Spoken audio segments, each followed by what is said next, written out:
Hello, my name is Monique Carmela. I am a trauma-informed feminine empowerment, self-love, and relationships coach. I created the Good Girl Unleashed podcast as a way to support you on your journey to liberating yourself from limiting beliefs, trauma, suppression, so that we can all come home and live authentically and unapologetically. I support my clients and my community with resolving trauma, releasing suppressed emotions in a safe, supportive way that allows them to reconnect to their authentic self and create a deeply fulfilling life and rich, nourishing relationships. I'm so grateful that you're here. Let's dive into today's episode. So welcome to the Good Girl Unleashed podcast. So today I'm here with Matt, and we journeyed together quite a while ago now, end of 2019 in our Breathwork Facilitator Training with BBTRI. So I'm going to hand over to you. I'd love if you want to just introduce yourself a little bit, what you're doing today, and then we can go from there. Hey, listeners. Thanks so much for having me. My name's Matthew Bruce. I met Monique at like a breathwork training. So we did a week-long holotropic breathwork with bodywork together, which was pretty cool story. We'll get into that a little bit later. I guess what called me to that breathwork retreat is I was a veteran of 10 years in the military. So I served in Afghanistan, served with the SAS. And I had some really deep healing that I needed to do at the time on my nervous system, my body. And I guess much like Monique, I've gone down the path of intimacy, and studying and facilitating in sexuality schools as well. So I'm very interested in my own healing of my own body, reclaiming my power as a man. And I guess by default, that kind of brings me into these relationships with women and the aspects of, me holding these pieces within myself that, I can now hold them for women and vice versa. They can hold them for me. So I'd love to get into that chat today. Yeah, it's really amazing. So Matthew's our first man on the podcast as well, which is really cool. So it's really nice to have that new perspective, because obviously we've had like a lot of me sharing my journey on this podcast. We've had a lot of women coming on as well. And then just inviting in that masculine energy, that man's perspective. And I love that, when we connected recently, you shared that you had been a teacher or a facilitator inside an intimacy school as well. And I feel like I've had a lot of healing through my relationship with my partner and him being able to hold that space for me. And so, really sharing your experience around how you've been able to hold that space for yourself and then also for the women in your life as well. I think it's so important that, the relationships between men and women are kind of pretty distant these days. There's, so many stresses in our life around the expectations of, current workloads and rent and mortgages and all of these things. So, being in connection, in like a stable, constant connection with repair and proper intimacy and all of these things is kind of like actually a bit of a luxury and a privilege these days, but also like a choice. We don't necessarily have to buy into what the needs of our culture are right now, and we can choose to come back to have these healthy relationships and healthy unions and prioritize connection and love and care and all of these things. So I'm kind of lucky that my value systems and I guess my skill sets have changed. I was definitely lacking skills and lacking basic necessities from my parents on how to be able to bond and honor a woman and honor myself. But I've slowly collected them over the last few years. And now I'm pretty proud of where I am as a man and how I'm able to relate.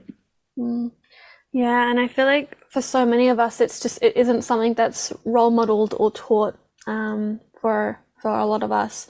And so for me as well, like growing up, didn't really have that healthy relationship dynamic role model to me.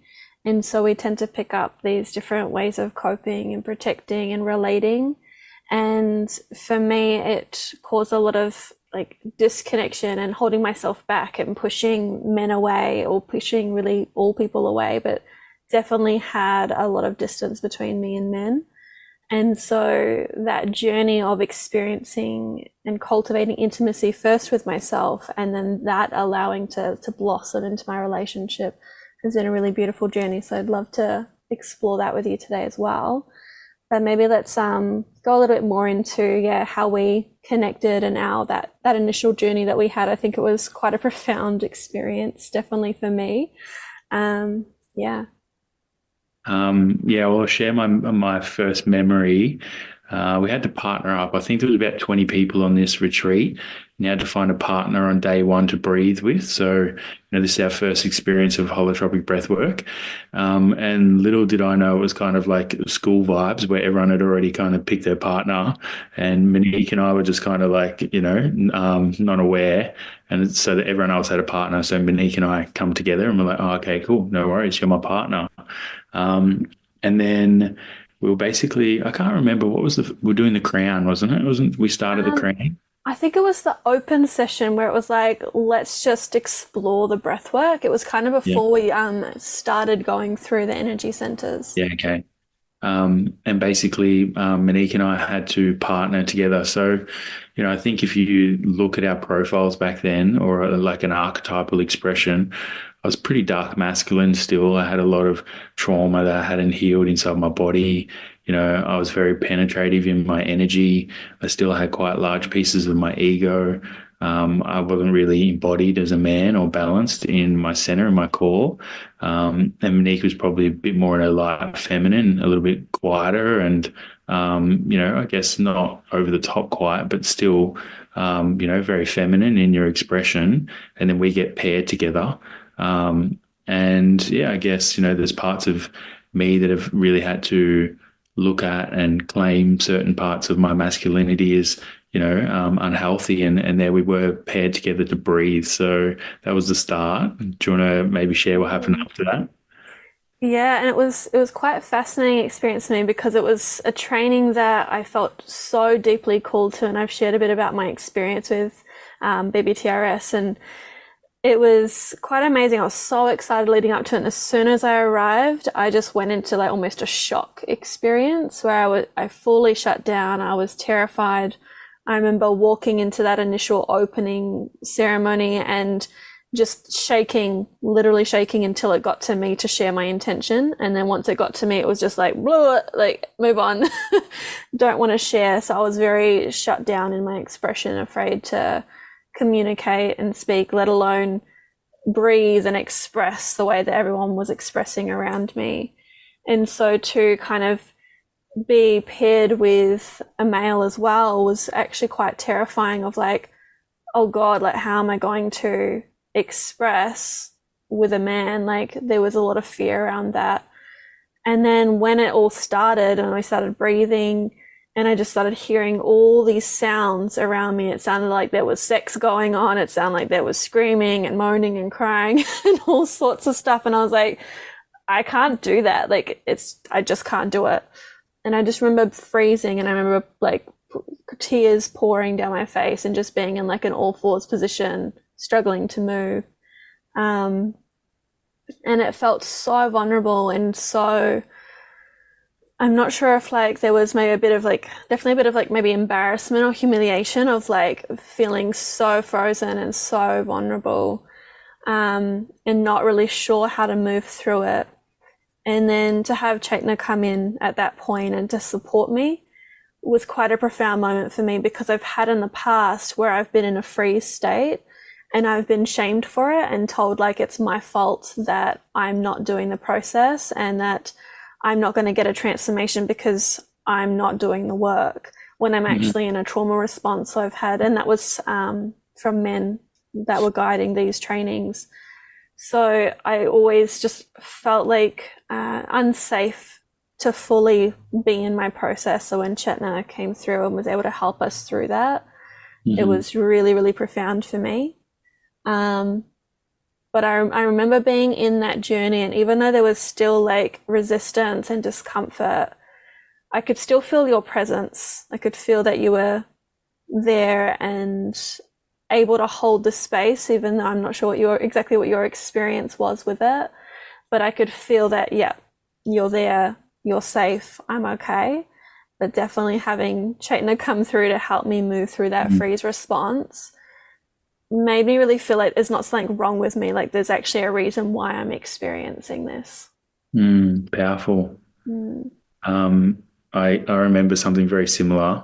I think I was like actually waving Chetna over. I was like, "Come here, please help me," because I guess I didn't feel equipped enough to be able to support you in that, and also not so much equipped enough, like not wanting to hold you in that and get it wrong, and wanting to make sure that you had the correct support for you to kind of go through your process.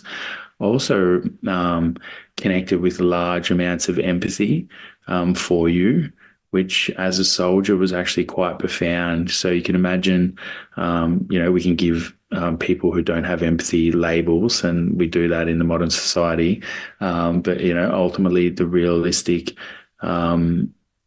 reality is that some people live in family dynamics or grow up in family dynamics or are in the military, etc., that they can disconnect from certain emotions. So it was very profound to feel what you were going through and have large amounts of empathy. And I had tears, like I was crying in the process as well too, just from really being able to witness all of the times that I'd not fully really honored a no from like a woman as well too.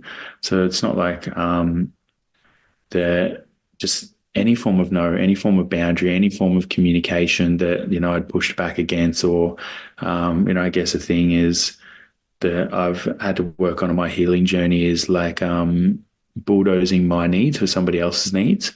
And quite often in the past in relationships, somebody could put the need up and I would put my need up, and, I'd bulldoze my need. And, it wasn't if I was, in a place of,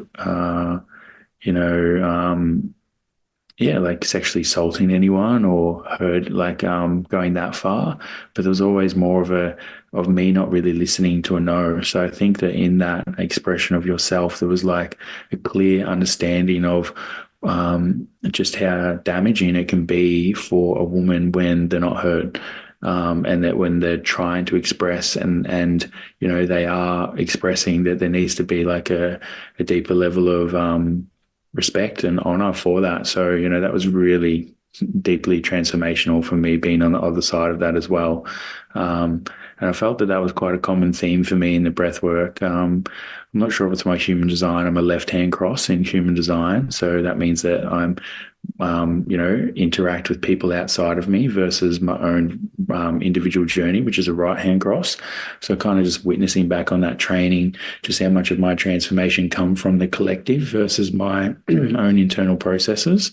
But yeah, like it was quite profound. And also what you were saying about everyone else in individual processes, like that actually sounded like a war zone, that training. It was quite intense. Yeah. Yeah.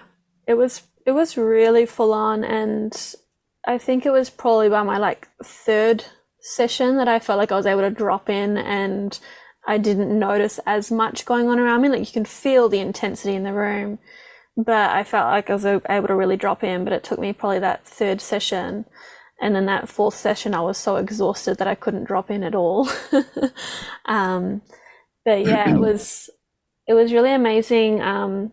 Just the synchronicity as well of being paired, because just as you were sharing, what was coming up was a big part of something I was working through with that training, which I hadn't intended to work through. It just kind of came up, was actually sexual trauma and my no's not being honored, or my freeze states not being like honored or even realized.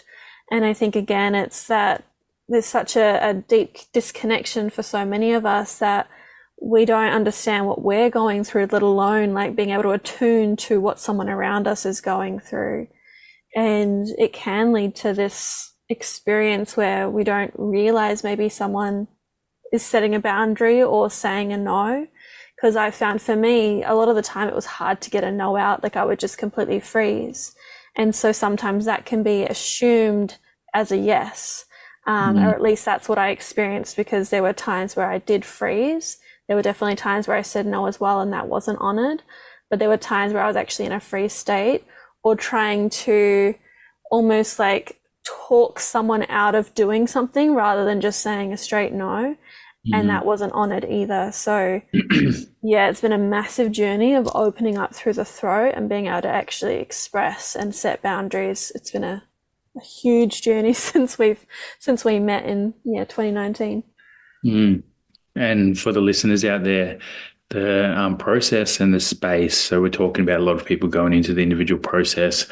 Space was held really tightly. So we're talking about something like 4 or 5 professional breathwork practitioners, with one of them having like 30 years experience, and then every single other person has a student that's holding them as well too. So it's like quite a tightly held space. But I remember at the end of the last process, Chetna asked you to try and communicate. Can you remember that? Yeah. So she asked you to like look at me and say no to me, which is super intense. Like I got goosebumps thinking about that. It's like, I'm playing the role of the predator and like the perpetrator, and you're the victim. And then, the practitioner's holding you to look at me to say no to me. And, you couldn't say it. And that was intense. Like, for me to be on the receiving end of that and not to internalize that, not make that personal as well, but also like to then see you not be able to communicate and use your voice at the end of the first breath work, made it even more powerful in the last one when we got paired again. So Yeah. you want to start off on that one? Yeah, that was quite huge, because I remember when Chetna asked me, she was like, what do you want to say? Like, what's something that you need to say right now? And I was like, I forgive you. She's like, no, you're not there. We're not there yet. And that was such a profound moment as well, to actually say, no, we're not going to jump to forgiveness.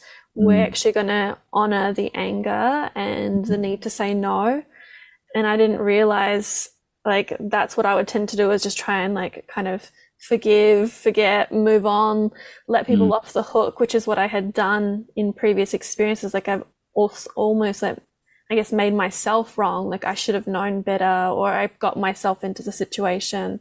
But that was really profound to actually give me the validation, and give me the space to speak my no.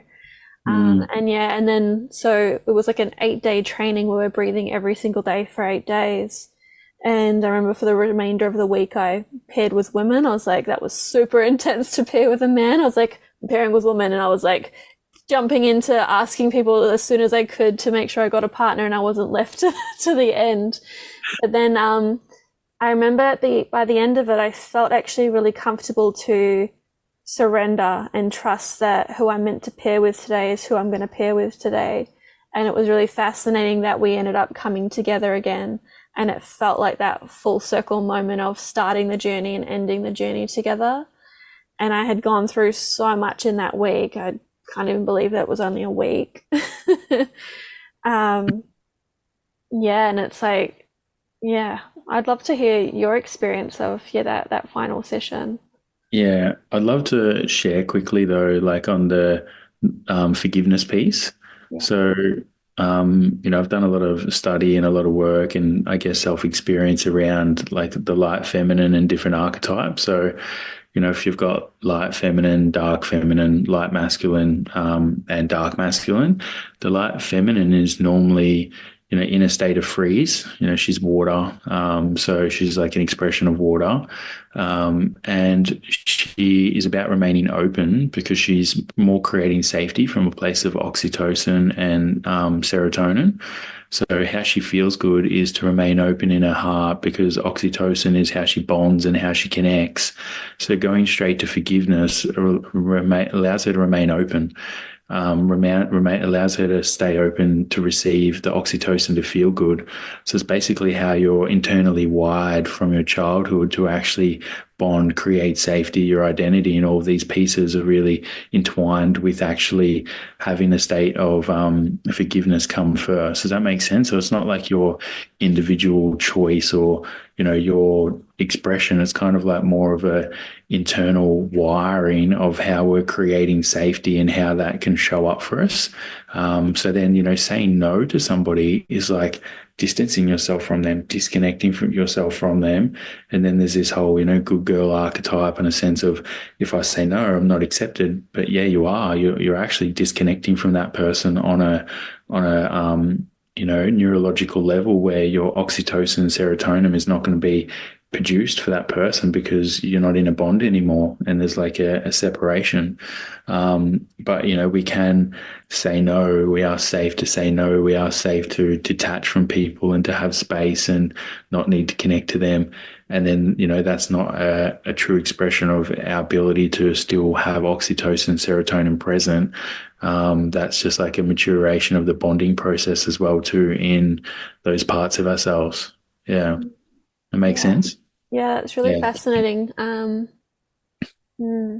There's even a lot of studies out there these days that are sharing about that our DNA is affected as a child. So our relationship with how we bond with our parents, and how our hearts are going through oxytocin and serotonin, is kind of like this love-fear index. Mhm. So if we're in a household that has a lot of fear, basically we can repattern our DNA. So we turn off our serotonin.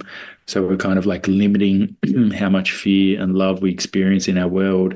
We change the receptors in our brain, which changes our DNA. And then we go out into the world. Sorry. And we're basically unable to bond with humans beyond that, because we've actually shut down the receptors in our mind and our DNA to limit our capacity to be able to bond, because when we bonded in the past, it hurt too much. So, Yeah. that's why these breathwork experiences, where we're, having altered states of consciousness, where we're flooding the brain with oxygen, where we're, using psilocybin, and these kind of states of altered consciousness allows us to like repattern these parts of our brain and change our DNA again, and then come back to having bonding. Yeah. Yeah, it makes a lot of sense because that's what we talk a lot about on this podcast, and a lot of where I'm teaching and coaching and sharing is like these protective mechanisms that we have created from young age, where we haven't realized that we've developed these or why we've developed these. And a lot of the time, yeah, it's just that desire to create some sense of safety and to feel some sense of protection. And it's really what the podcast is about, like the good girl unleashed, because I so resonated with trying to be this good girl, trying to fit in, be loved, be accepted. And then I realized, oh, I'm not the only one that's doing this. And so this is really a journey of all of us becoming unleashed, or really coming home to our authenticity. Yeah, I really hear it's so ingrained in us, isn't it? Mm. Me and my current partner, we have a few laughs at the moment, like, good girl and good guy or good boy. Like, when those parts of us play out in relationship, we just have a bit of a laugh and make it, more funny. We don't have to beat ourselves up for our childhood conditioning as well. We can just kind of make it fun and have a laugh and just bring it to our awareness as well.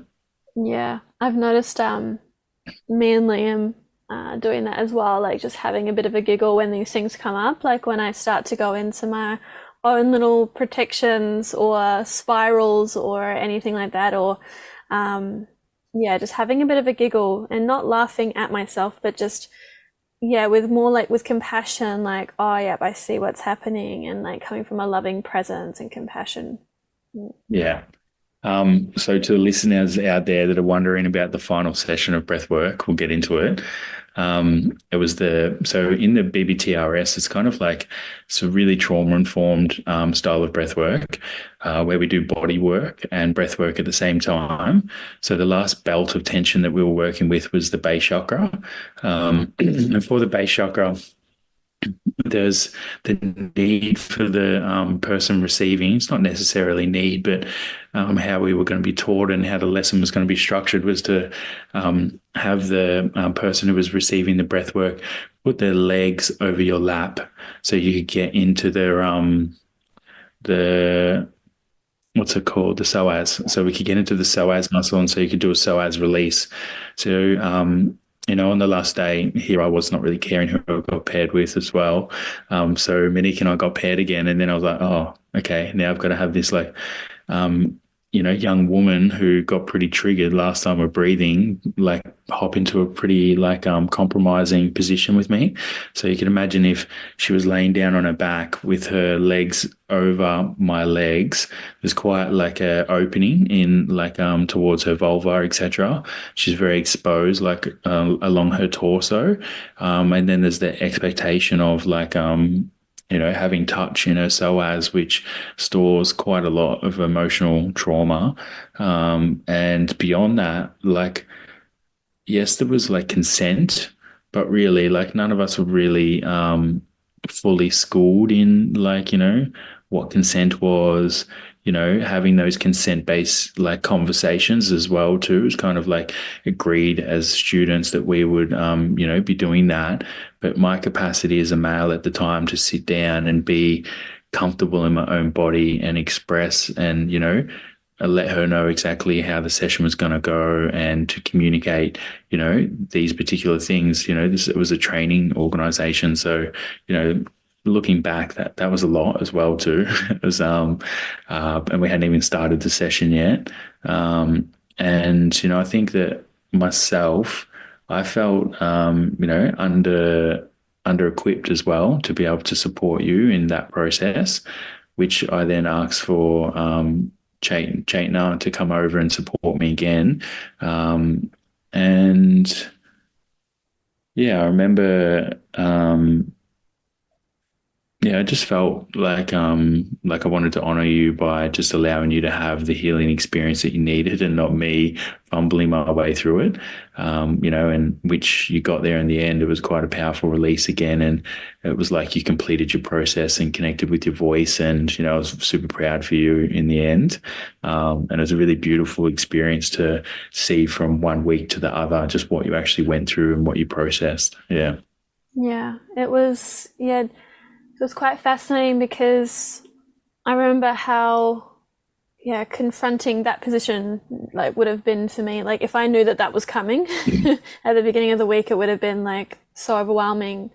But because it's taken that one day at a time, and you start from the crown and the top of the head and you make your way down the body, I found that really supportive. So it wasn't super triggering going straight to the root.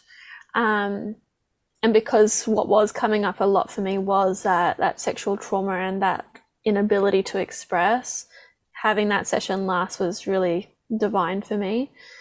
And there was a particular session I had prior to this one where, like, when we were working on the throat, where I actually started to feel my throat and my voice come out. So when we got to this final session, I felt more comfortable to go here. And because it wasn't like a new man, it was someone that I'd already connected and had a vulnerable experience with, there was that foundational feeling of, yeah, I know you. We've had conversations throughout the week as well. I've got that bit of safety, that I felt comfortable to go there. It was still definitely confronting and a lot moving in that space. I realized just how much was actually stored in my body when I was in this journey. I was like, you just don't know when you're going through your normal day to day and you're not aware of this kind of work. You don't realize just how much is stored in the body. So to go through this experience was incredibly enlightening. And yeah, I had a massive release, and it did feel like that completion. It felt like that full circle experience. And I found it really, really beautiful to go through that journey together, to start together and finish together, and to just see how far I had come in that process as well, of being frozen to finally like being able to release and express and let go. Yeah, and to be held in the presence of a man, which had never really happened for me before, was really, really amazing. And I feel like that would have also been a really big impact on my relationship, because when I was doing that training, me and my current partner were fairly new at that point. I think it was only maybe 5 or 6 months together at that point, and we were going through a lot of stuff, because obviously I had a lot of stuff buried that was coming up in the relationship. So to be held by a man through that process really helped me to create more safety with my partner, of like, I can now start to open up in a more vulnerable way with him. And then that's really rippled into the rest of our relationship of allowing him to hold space as I continue to heal these layers around sexuality and intimacy and bonding. Mm, amazing, so powerful. Mm. You can see how the top-down approach. So I guess like in somatic therapy, we talk about breathwork being a bottom-up modality because we don't talk. But in the application of breathwork, we kind of go top-down, just how much working on the throat and the heart before you got to, the sexual areas would be supportive of that. There's so much connection between the throat and our sex and our heart and our sex. So it's like you would have felt that opening here, felt the opening in your heart, and then, felt the opening through the base, through the sacral as well too. So super profound stuff. And it was so interesting when I saw you online the other week. I was like, oh, I know her. I did a pretty powerful breath work. So I think Victoria Redbard that you had on the podcast 1 or 2 episodes ago, that was whose sexuality school actually was a facilitator in. So I went in and did a 9-month somatic sexuality facilitator training. And then I guess with all of the breathwork and trauma healing and practice that I had before that, I then went on to study in their advanced modality school.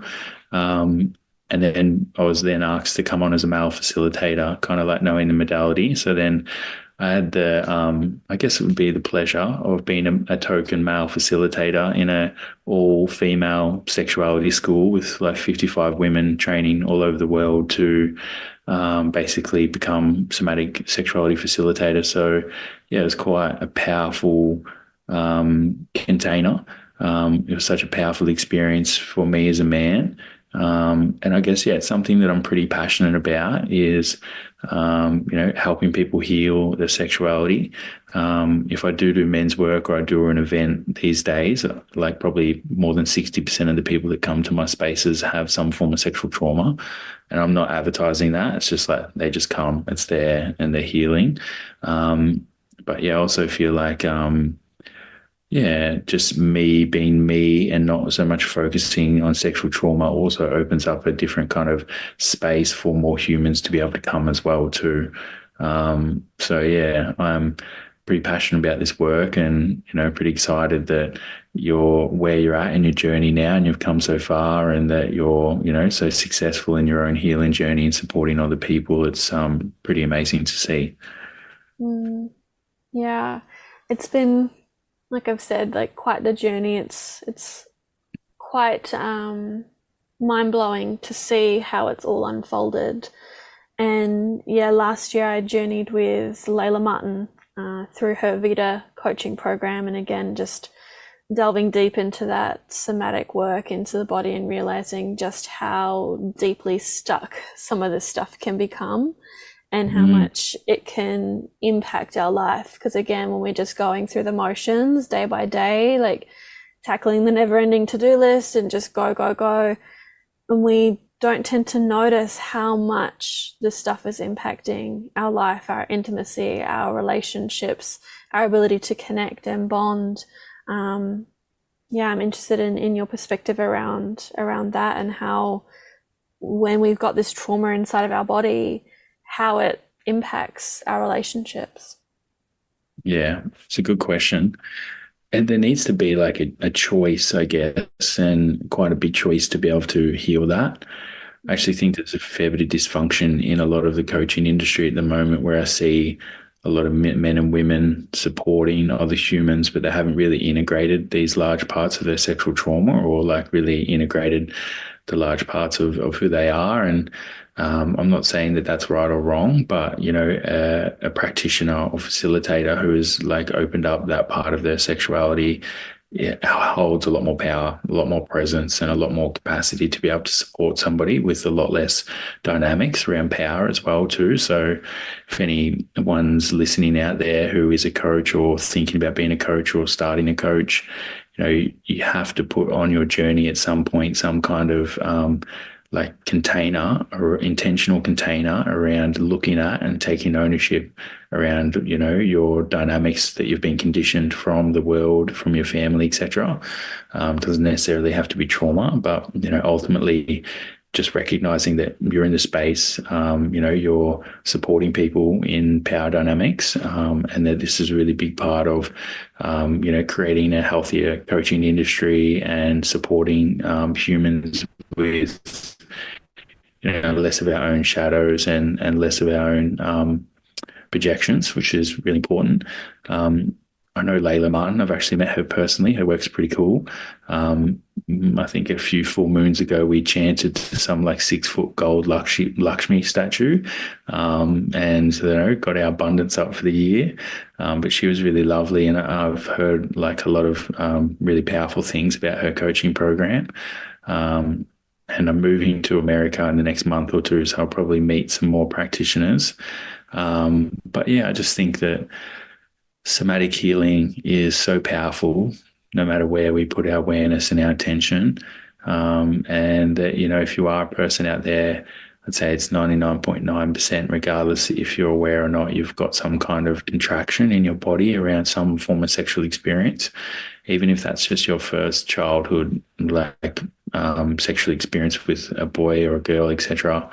Even if that was just like a textbook experience, there's still probably conversation around consent, around penetration.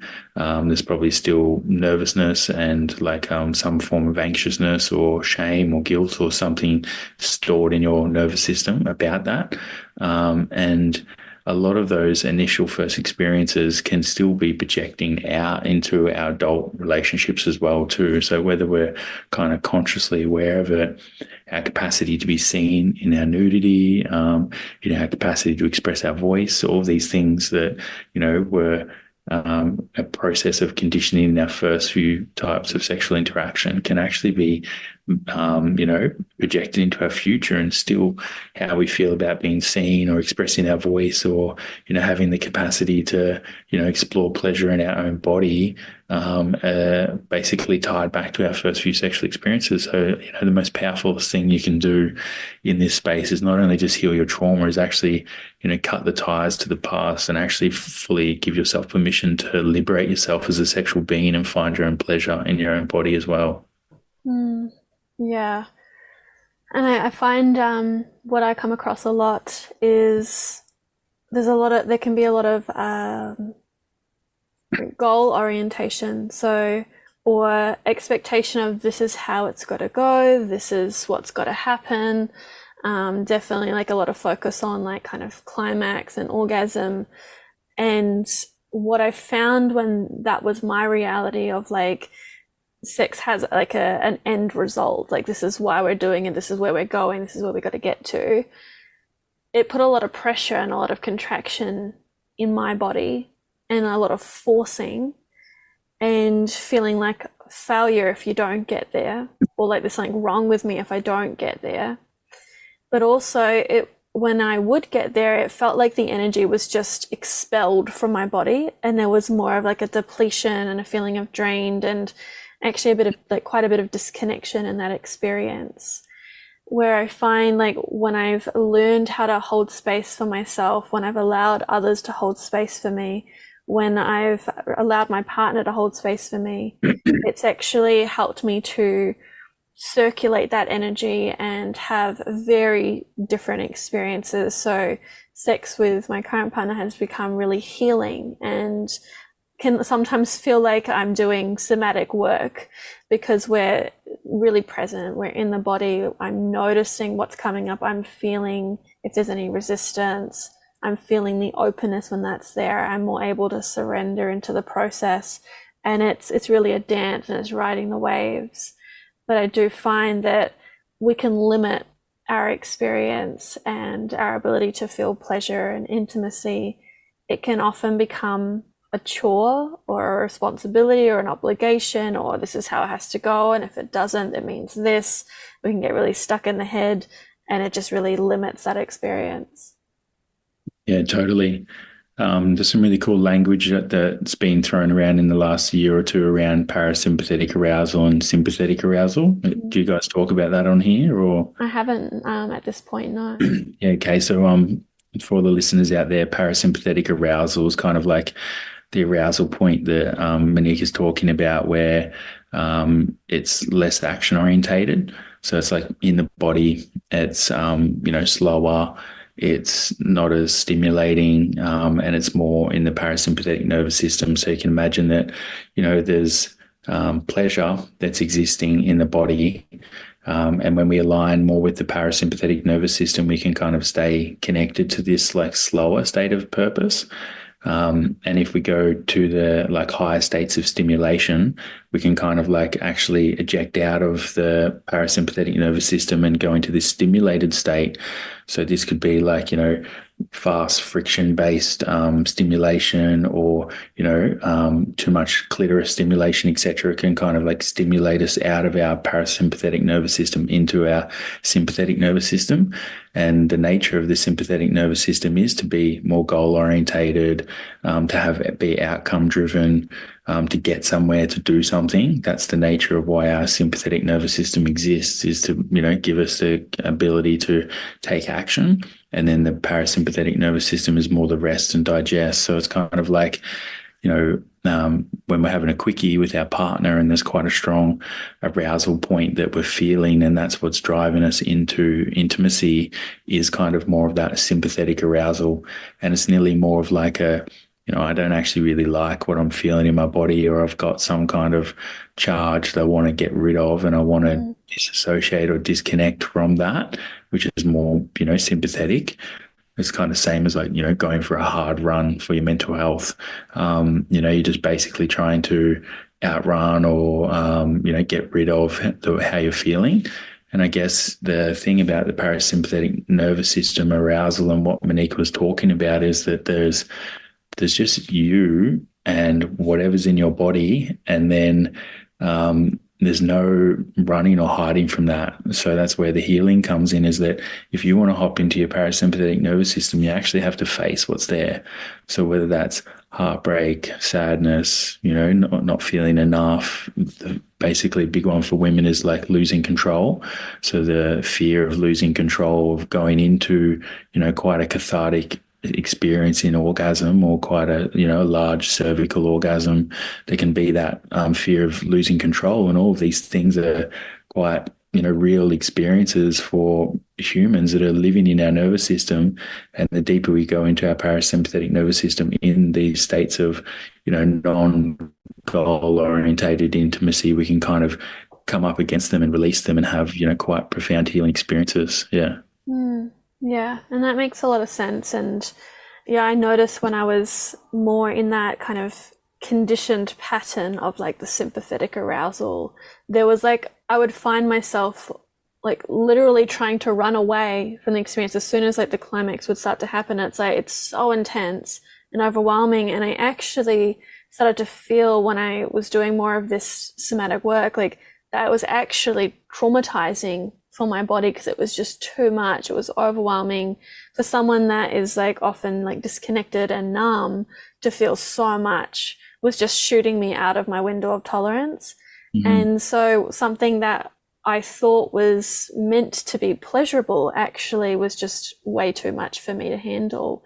And so I would literally physically be running away and pushing away, like stop. And then that kind of brings back what we were talking about at the beginning of this conversation around the boundaries, and me not being able to say stop or get away, and literally just trying to run, and that the partner not understanding what was happening and like forcing or pushing more into me was again that traumatizing of those boundaries being crossed. But I was so unaware of what was going on, and it's been through this work that I've learned to create that inner safety for myself, where I can slow down and express more, and actually meet these parts where there is that fear of losing control, and there is that fear of like going into orgasm and then all of a sudden crying or laughing or having some sort of expression that maybe makes no sense, or it feels like I shouldn't be expressing in this way because of the conditioning that we have around what sex should look like, what it should feel like, what it should sound like. Yeah, yeah, I totally agree, and feel that a really big part of this is in the somatic work that we're doing is, it's not just sex related, it's touch, it's self-intimacy, and taking ownership of self-intimacy and moving energy in our own body. We can really access the pain axis from the pleasure axis. And if we're doing the work and bringing pleasure into our body and repatterning our relationship with pleasure, we're repatterning our relationship with pain as well too. So we're taking on more capacity for pain. And then we're also, removing the mind and removing the attachments that we have to being in this part of the body. Ultimately, when we're in our pain or pleasure within the past, it's ultimately tied to pain. Then we have these mental anchors in there that, oh, if I hop into this part of my body, this is bad. So, gently creating a relationship with our pain and pleasure body and slowly hopping into that as well allows us to then be more present in our body, hold this expanded state of pleasure without needing to push our partner away. Because that can be quite damaging, not damaging, but quite abrupt, when we are naked with another person, when we are, being vulnerable, when we are connected in our hearts, when we're making love, for a partner to close down on me. I know it's a lot. It takes pretty much like all of my space holding skills that I've learned all over the years to hold her in that, and to, not internalize that and not want to make myself wrong or not want to make it about me as well. So, for a man that's out there that is in relationship, don't beat yourself up or judge yourself if you are going into a process, if somebody's pulling away from you when you are in these states of vulnerability. But, there is the capacity for you to be able to choose that's not the reaction that you want, that you can respond. And also, you have the capacity to be able to repair afterwards as well. Just go away, breathe, and come back and realize that it's okay to feel rejected. It's part of the human experience. And, you just can talk through that. You can repair, you can come back and do some eye gazing and let the discharge of feeling shut down or pulled away not drive the rest of your day. We don't have to like shut down and then think that what's happening there is wrong. It's just a beautiful opportunity for more communication, more clear communication, speaking about how you felt, speaking about how they felt. If this is a pattern that's playing out for you, do you want to choose that, or do you want to evolve through that as well too? So, yeah. Really getting curious about what is arising for you in all these different situations. And that's something that I have found has been really impactful for me in my journey, and also what I've witnessed with those that I've worked with over the years is bringing in this element of curiosity. Helps to shift from that judgment of I'm wrong or they're wrong or this is wrong, or like shaming the experience or shutting down, coming into curiosity of what is here for me, what is coming up, really meeting the rejection or the abandonment or whatever it is that you're feeling with compassion and loving presence. And really working on that communication. I've found that from my own experience with the intense freeze that I've experienced of it's one thing to say, yep, just communicate about what you're experiencing. It's another to actually do it. And so for me, this somatic work has been life-changing, of meeting the part here that is so afraid to speak up and lovingly supporting this part and validating that it makes a lot of sense why I would shut down in these situations. And just holding that part with such deep love and compassion has been huge. Yeah, I really feel you on that. It's one of the things that I talk about is resourceful language. So, we have our deep internal protection mechanisms that are kind of keeping us safe, but also, are limiting our experience. And it's nearly like this resourceful language, and it's kind of like an inner child language as such, that you're particularly talking to this part of, our freeze state or our fight state, or, you're communicating with that to a point where you can disarm it.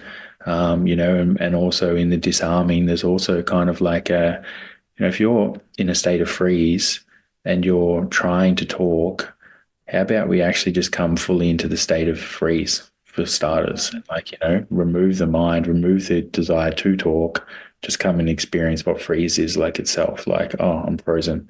What does this feel like for me? Can I actually remove any thought patterns that I have and just speak to this part of freeze, have a relationship with freeze, like, not make it wrong, not desire to want to leave this or talk, etc. Communicate with that. And then, once there's a level of like removing the contraction of freeze and removing the judgments that we have around freeze as well too, once they're both gone, like they're nearly there, we can just talk. So it's like, coming into, but how do we actually get out of a freeze response when we're in a freeze response is very difficult, just like you've spoken about. It's like you're in a trauma response. How do you get out of trauma? Well, you do that by, witnessing your trauma and starting to have a relationship with it and starting to have a resourceful language with it. And that starts like not just here in this moment, but, it starts every day. So then when the actual trigger does come up, you're there, you're ready, you've already got a relationship with it. You've already got a language. You're already like, okay, here it is. Here's my freeze response. Am I gonna try and fight it and get out of it? Or am I actually gonna like be like, hey, it's okay. You're frozen. It's okay. Relax. Just relax. You've got this. This sensation is going to pass. You're going to be able to communicate yourself in a moment. You're safe. Everything's okay. And it's that language that we can have that can actually become a resource for our own healing, for kind of like an internal surrender as well. If we're trying to fight our trauma response, and a good one for males is, when we're when we're feeling anger or fighting or etc. or flight, we want to avoid, etc. If we're feeling these sensations and we're playing into them, and we're not actually building a relationship with this trauma response, we're not actually going to be able to come back to a level of safety. That's all it is like, I want to run away because I don't feel safe. I'm freezing because I don't feel safe. And I can just create a language set with myself that allows me to generate my own safety. And I can just work on that in the moment every day to actually foster a relationship with that part of myself that I can actually have like quite a strong resource internally. Mm. Yeah, and another one that's coming up for me is like the need to fix it, and rather than actually just being with what's here and meeting what's here. A big one for me, like something that I'll say to myself is, I've got you. It's okay to feel this. It's okay that you're feeling this. And validating the experience, because a lot of the time we're wronging the experience, or we've experienced being wronged or shamed by someone else in the past. And then we are also wronging ourselves and feeling like I shouldn't be freezing right now, or there's something wrong with me. And we're going into, again, that mind space and those stories.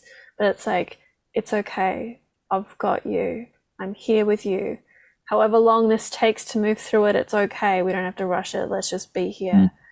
Yeah. And I love what you shared of like actually just going into the freeze or embodying it, being in it, and building that relationship with this part of you. Because I often do see these parts as inner children or younger versions of self that are stuck in like a past experience. And so when we're like wronging them or trying to force them or trying to get rid of them, they're not going to feel supported and safe to integrate and to be vulnerable and to express what needs to be expressed. So it's like when we can actually meet this part with that love, that compassion, that curiosity, and say, I've got you, it's okay. It actually creates that safety for this part to be like, oh, like in that deep breath and that release, and them being able to find the voice. Yeah, I hear you. And it's like, it's also like, I think it's a lack of parenting for when we're younger as well too. It's the inability for our parents to be able to give us a healthy nervous system relationship to be able to soothe, and soothing based language. Like, our parents didn't teach us how to soothe. So now we've got to learn how to soothe in these difficult moments. And then also the best thing about once you learn this is that it will be with you for the rest of your life. That's what actually that's what makes something not traumatic, is your capacity to be with yourself and the language that you use in your capacity to soothe yourself. And I've been through a couple of experiences in the last year or two that, since I've been really, connected to myself and really embodied, etc., that would be considered traumatic. Some of them plant medicine based, one of them bufo, and probably even ayahuasca in the Amazon. And there was some experiences in there that were quite like jarring to my psyche. And it was my ability to soothe myself in those processes of having that exact same language that you're communicating about, of like, hey, it's okay, you're safe, I've got you, etc., which don't make them traumatic. So it's like, your capacity to be able to internally communicate isn't just going to help you ditch the past. It's going to kind of like protect you into the future as well too. And then hopefully that's something that you'll pass down to your children and pass on into your lineage is, the capacity to be able to soothe yourself.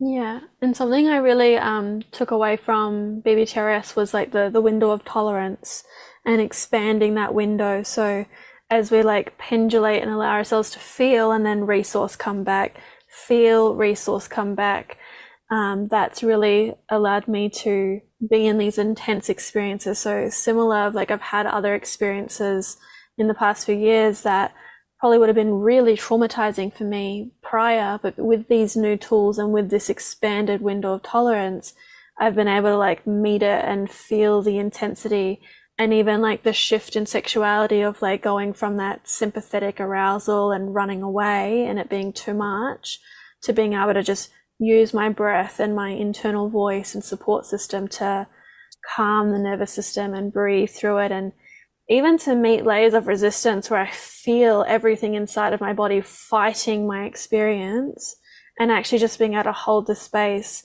and feel those layers dissolve in the moment is massive.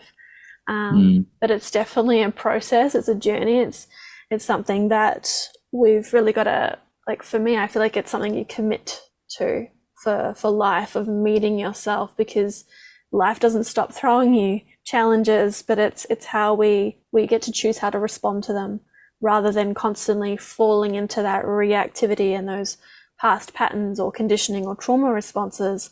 We get to shift it, and like you were saying, like shift that DNA where we show up in for ourselves and show up in our life and our relationships very differently. Yeah, amazing. How good's that? Yeah. Yeah, and the another thing that was coming up for me, just we've been talking quite a bit about intimacy, and I remember when my partner brought to my attention like the meaning of like into me I see intimacy. Yeah. And it's quite a vulnerable experience, really allowing yourself to be seen, allowing someone to really see you beneath all the layers, the conditioning, the masks, all of the stuff, but then also allowing yourself to see someone beneath all of their layers and masks and stuff. It's quite a deep experience. I'm wondering if you wanted to speak to that in any way. Yeah, I want to speak to the importance of men establishing a relationship with intimacy. Without intimacy, there's, pretty much no life. It's like a pot plant that's not getting watered. And often in like relationships, we'll be in relationship because we don't know how to self-source our intimacy, and we're unconsciously sourcing our intimacy from our partners, which is very common in a lot of relationships, but especially for men, because we've never actually been taught or have a cultural understanding of intimacy. We don't chat or be vulnerable or express parts of ourselves like girls do. The women that are like going down the cafe and chatting a lot, they're still technically being vulnerable and opening some form of connection, where men are kind of going to the pub and there's not a lot of intimacy there. Luckily, that's not my reality, but that's what can happen for men. So in that, we're unconsciously looking for intimacy in our relationships. If a man then has a child, I see that is where a real problem plays out. A woman has a child, the woman's not available for intimacy with the partner. The primary source of intimacy is with the baby. There's no sex, etc. Then a man's like, oh, wow. They're going through quite a big death and quite a big journey, etc., because they don't understand that, they've now got to self-source their own intimacy. So, I think that separating those two things out as a man and actually being self-sourcing in your intimacy is, what really creates the capacity for a really grounded, loving relationship with your partner, and that you're not kind of coming in this like needy boy energy. I haven't had my needs met over intimacy and I don't even know that they're my needs. And then I'm going to come at you like a needy boy needing to resolve stuff with you. So, yeah, like if you're seeing that pattern play out for you or in your relationship, that's a really powerful way to kind of unlock that and let that go. Mm, yeah, I feel like it's like a whole nother podcast, but it's such a big topic around like the birthing experience, like how much that shifts a relationship. I definitely experienced it for myself as well. Like, and it's just something that's not really spoken about or something that you learn about in that, like, as you grow up and as you're developing. So, yeah, there is definitely that need for self-soothing, self-sourcing, like I've even noticed for women as well, like the practice of self pleasure and really allowing themselves to receive pleasure and have that deep connection with themselves. I'm sure it's with men as well, of like that deep intimacy and self pleasure rather than just kind of say masturbation and getting off. It's like that really like coming into the parasympathetic arousal and connecting with your body and really expanding yourself for deep pleasure, deep intimacy, and deep love. Is there any maybe recommendations that you would suggest for someone getting started that this might be pretty new for? And like, how do I even start self-sourcing and being able to connect with myself intimately? Yeah, I'd say that there needs to be like a desire. Ultimately our desires are here to help us free. So, if you look at your desires. If your desires are wanting something, be like, okay, cool. I acknowledge that desire. And often our desires are very feminine, kind of very driven in our body. So balancing that by maybe putting a little bit of thought around our desire, by being like, okay, I want to work on my intimacy. I want to work on my pleasure, etc., and unlocking these things. Get a plan. Say, this part of my year, I'm going to dedicate 2 months to it. I like this support person, so I'm going to maybe get 1 or 2 sessions. I'm going to save up for that. And then I'm going to get like, maybe go meet this edge, figure out what your edges are. How can I meet that edge in a safe way? And, do a little bit of a plan around it and then show up for yourself. Like realize that things are going to get challenging. Choose that, witness that. Okay, things are going to get challenging. I can either run away or I can, lean in.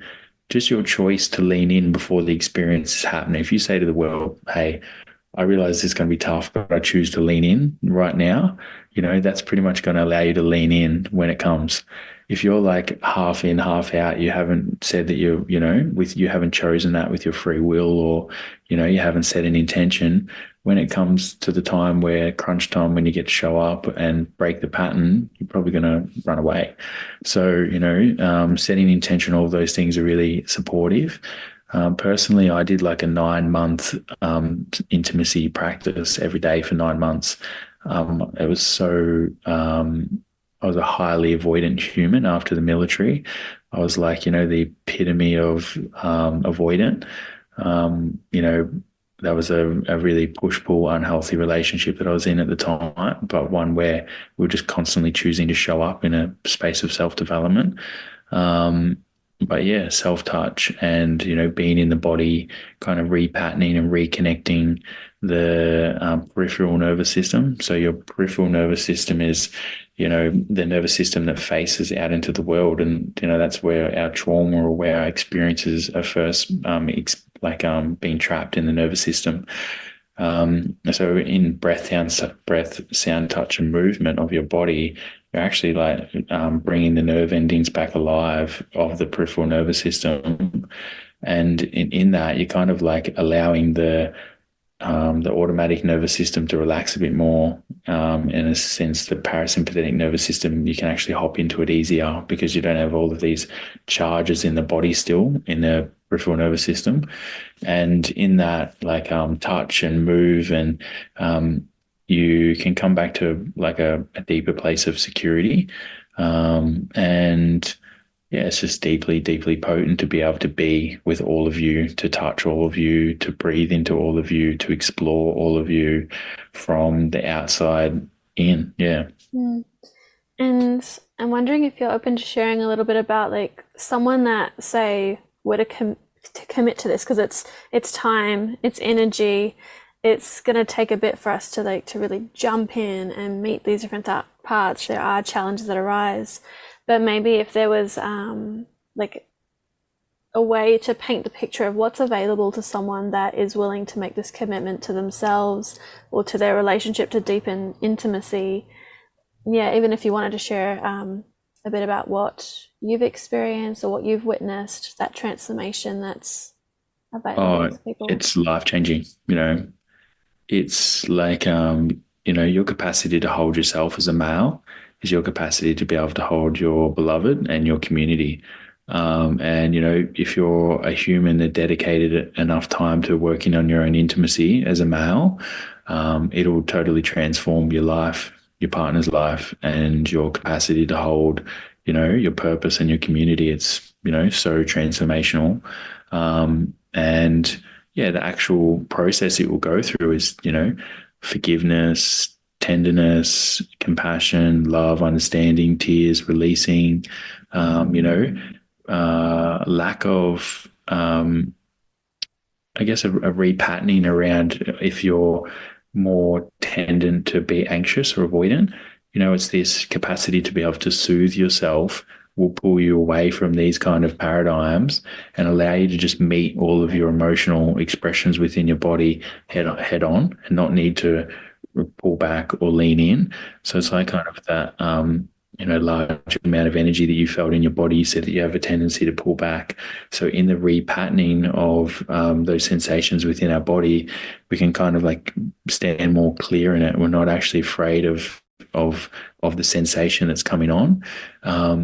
And in that, it really allows us to get into this like sweet spot of prefrontal cortex. A lot of self-development is kind of around talking and having coaching and, prefrontal cortex is kind of like logic involved in it versus this self-intimacy practice really allows us to create like a sense of safety, like we're a baby, and basically repattern our 0 to 3-year-old lack of prefrontal cortex awareness. So, our capacity to feel safe and have a lot of those moments where we weren't met in those development years makes you even more stable, more powerful, and more secure. Mm. Yeah, I could talk about this for a long time, but yeah, it's another podcast. Yeah, I know. There's like just so much available when we do this work and we create that inner security, inner safety, that intimacy. Even just the part we were talking about, like even my experience around like the sympathetic arousal compared to the parasympathetic arousal. I love that you brought that piece in because it really showed that transformation from me, like literally running away from pleasure or like overwhelming intense pleasure that actually became painful because it was so intense, to being able to slow everything down and lean in and surrender and experience deep connection and such incredible healing and heart opening. And that's just completely shifted my relationship with my partner and brought us closer. And I feel like his capacity to hold space for me has created so much safety inside of me to be able to really open up and let go and express. It's been really amazing. Amazing. That's a whole nother podcast in itself as well. Surrender between man and woman. Yeah. But I actually got to go on a hot brekkie date. Yeah. I'm in Perth at the moment, and I'm going to meet my partner's cousin for the first time. So audience, I've got to bounce. It's been great, Monique. I loved connecting with you again and hope the listeners really got something out of this podcast. And yeah, good luck on your journeys to finding yourself. Thank you so much. And just before you jump off, how can people find you? Just Instagram, Matthew Bruce. What I do nowadays is I do a somatic microdosing facilitator training where I basically teach people about the intersection of somatic safety and healing, and then different archetypes of, how we can help people in their unique expression. So there's a lot of self-help out there, but, the stuff that I really like to focus on is looking at a person's uniqueness. So, maybe a water sign or somebody that has these certain characteristics. What somatic tools can we give them to support them in unlocking balance for them? Yeah. So, I love it. It's something I'm very passionate about, and I hope everyone has a happy new moon today. It's the year of the dragon, so hopefully I'm at episode 100, and sending you all a lot of love. Awesome. Thank you so much for being on the podcast. It was an awesome conversation. Yeah, I'm sure we'll connect again soon. Amazing. We'll have to get me back for maybe a deeper intimacy chat later on. All right. Definitely. See you. Ciao. Bye. You are invited to join me on an incredible journey. Deep Pleasure is a 6-week activation journey beginning February 15th, where we will be connecting live every week for 6 weeks. This is for the woman who is ready to connect to herself, her body, her pleasure in a deeply loving way so that she can experience deep pleasure, tap into her power, and truly enjoy life. By joining Deep Pleasure, you will connect to your body, expand your capacity to feel deep pleasure, joy, and orgasmic bliss. Cultivate inner safety and feel secure within yourself to be authentically and unapologetically yourself and to confidently express yourself. You will also transform your sexual narrative so that you can sexually thrive and feel more connection, intimacy, and aliveness. Accessing your pleasure will support you in creating the life you deeply desire and thriving in all areas of your life. For being in your pleasure causes you to become magnetic for what you deeply desire. Doing this deep internal work for yourself is absolutely life-changing and will transform your relationship to yourself and really open you up to having these beautiful new experiences. And I can't wait to share this journey with you. If you would like to learn more about Deep Pleasure, my 6-week activation journey, I have popped the link below in the description. I am so excited to share this journey with you. And I'm even more excited for you to tap into that deep love, deep pleasure, and aliveness inside of yourself. Thank you so much for listening to the Good Girl Unleashed podcast. If you are loving this content, go ahead and subscribe to be notified of upcoming episodes. Please leave a 5-star review to help me get these powerful teachings and practices to those who need it. If you would like to submit a question or would like to know more about how we can work together, send me an email to info@moniquecarmela.com. So much love to you, beautiful human. Until next time.